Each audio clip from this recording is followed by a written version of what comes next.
నువ్వు ఎవరితోన్నా పెట్టుకో, బీఆర్ నాయుడుతో పెట్టుకుంటే మాత్రం మర్యాద ఉండదు. నా గురించి మీకు తెలియదు. నేను ఎంతకైనా తెగిస్తాను. నాతో పెట్టుకోవద్దన్నారు నాయుడు గారు. మళ్ళీ చెప్తున్నా, మీతోనే పెట్టుకుంటా. మీలాంటి వాళ్లతో పెట్టుకోవటమే నాకు కూడా ముచ్చట.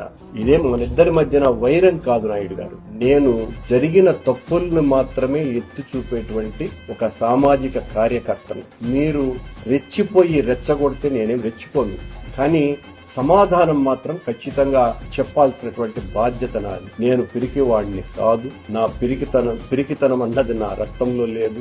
నేను ధైర్యంతో రాజకీయాలలోకి వచ్చిన వాడిని. ధైర్యంతోనే రాజకీయాలలోనే జగన్మోహన్ రెడ్డి మనిషిగానే చివరి వరకు కొనసాగుతా అని తెలియజేస్తున్నా. అంతవరకు మీలాంటి వాళ్లు ధర్మ ద్రోహానికి పాల్పడిన, అవినీతి పనులు చేసి నీతిపరుడుగా ముద్ర వేసుకొని మీకున్నటువంటి ప్రసార మాధ్యమాల బలంతో, బలిమితో, అహంకారంతో ఎంత వ్యవహరించినా నేను బలహీనుడనే అయినా పోరాడుతూనే ఉంటాను.